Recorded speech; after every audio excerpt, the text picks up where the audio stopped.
And when I was growing up, I really felt that I would be somebody. I felt like I wanted to come and shake up the world. Sean Diddy Combs did shake things up. After a brief stint at Howard University, he launched his music career that would earn him 3 Grammy wins for gold and platinum solo albums.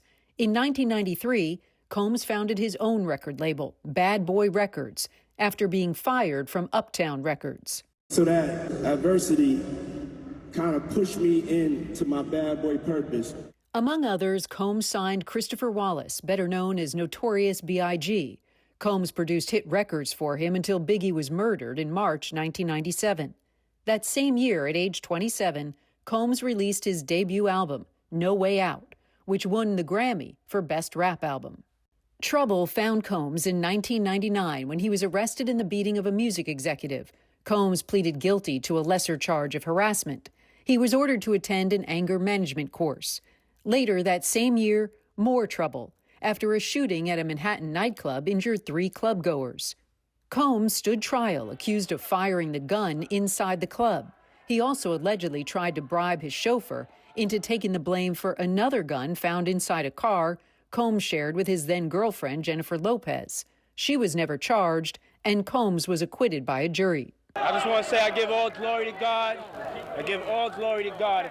The ups and downs continued. 2004 was a good year for Combs. He took home another Grammy for Best Rap Performance by a duo or group. Combs also made his Broadway debut in 2004 in A Raisin in the Sun alongside Felicia Rashad. I started out as an entrepreneur, and so music was one of the things that I've had success in, and then I went to apparel with Sean John, and I have Revolt TV, my own television network. He even invested in vodka. We just put out the #1 vodka this year, Ciroc Apple. By 2017, it was clear Combs had achieved his dream of wanting to be somebody.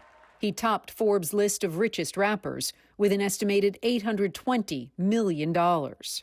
Still, years later in 2023, another dizzying slide. That's when Combs was hit with a lawsuit by his former girlfriend, Cassie Ventura. She alleged she'd been raped and repeatedly abused by Combs for over a decade. Combs denied the allegations, and the two settled the lawsuit. 4 other civil lawsuits followed. Then came the federal investigation.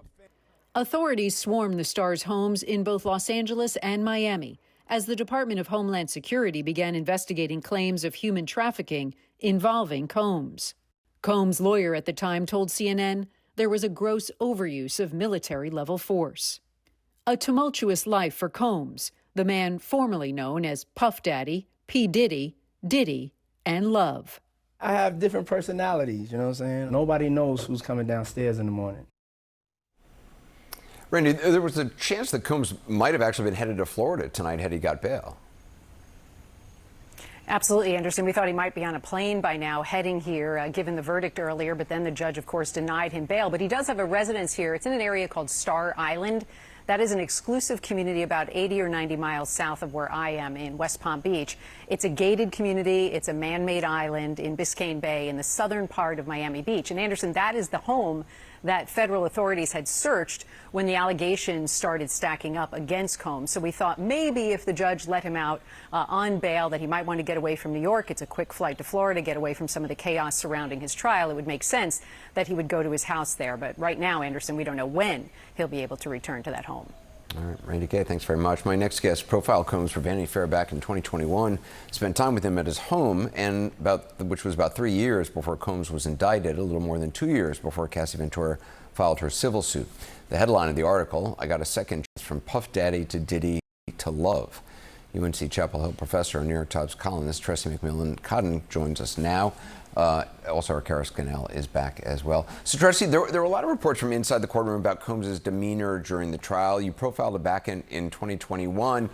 That seemed really very much a part of a PR campaign on his part at that point.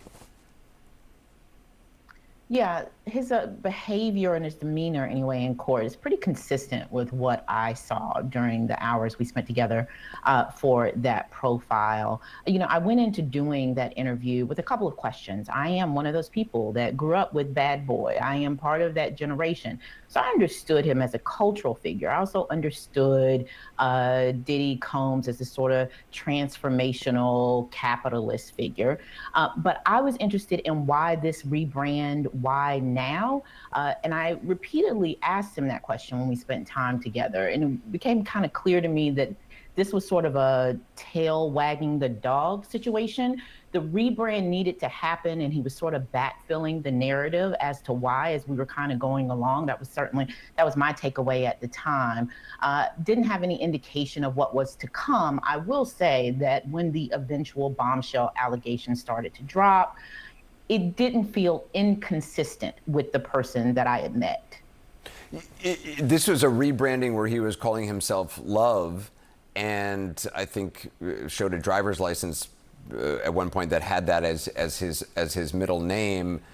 This was, I mean, now we realize that video of him assaulting Cassie Ventura in the hotel, that was in 2016. So that was actually 4 years now before you interviewed her. Obviously, nobody knew about, or nobody publicly knew about this video that we're watching right now. I'm wondering what you thought once you saw this video, realizing, I mean, he was talking to you about the Me Too movement back in 2021.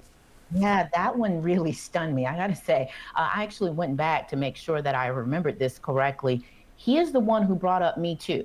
So I will, kind of remind everybody, at this moment, we were at this intersection between Me Too and Black Lives Matter when I met with Diddy at his home in Los Angeles. And I fully expected him to speak about Black Lives Matter, particularly his role or non-role at the time in talking about police brutality, et cetera. He was the one, however, who brought up Me Too and kind of kept circling the drain. And I remember telling him that I was surprised that he was clued in to Me Too and that he thought that it was the sort of signature, social movement of the time.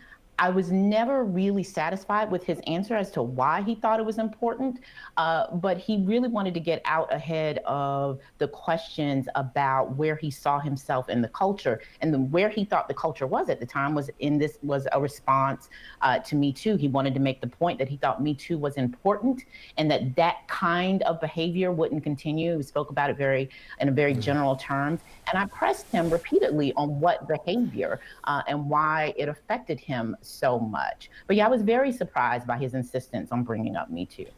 Kara, I mean, you had an up-close view of Combs for weeks over the course of the trial. What was he like in court? Because obviously, even just visually, I guess his hair is it all gray? Yeah, I mean, he visually looks so different than the Sean Combs that we all knew before he was arrested. And even at his first appearance in court in his arraignment, he had, dark hair. He was wearing a T-shirt and athletic pants, kind of the rapper and the music mogul that you know.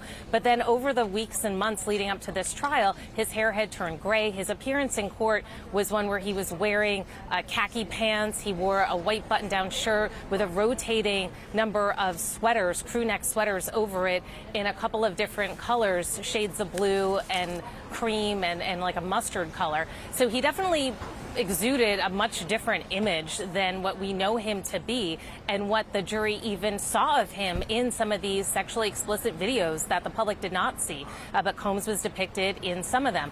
They also, heard voice memos from him that bore a contrast to the man who is sitting there quietly because he can't speak and he chose not to testify. But what we also saw, we heard a lot of testimony about how he was so in control of every detail, and that as a businessman, as a performer, he was very focused on the smallest thing. And what we saw throughout the trial was how closely he was involved with his legal team's decisions. His lawyers, before ending cross-examination of a witness, would walk over and confer with him. Some of that might have been for show for the jury, but he was sending notes to them repeatedly throughout the trial, during cross-examinations, while the judge was speaking. Even today, as his lawyer was making these arguments of why he should be released on bail, I saw him pass at least 3 Post-it notes over to his lawyer who was addressing the judge. So there's definitely an element here that he is someone who is in the details, who is involved in that, and that did also portray itself throughout this trial.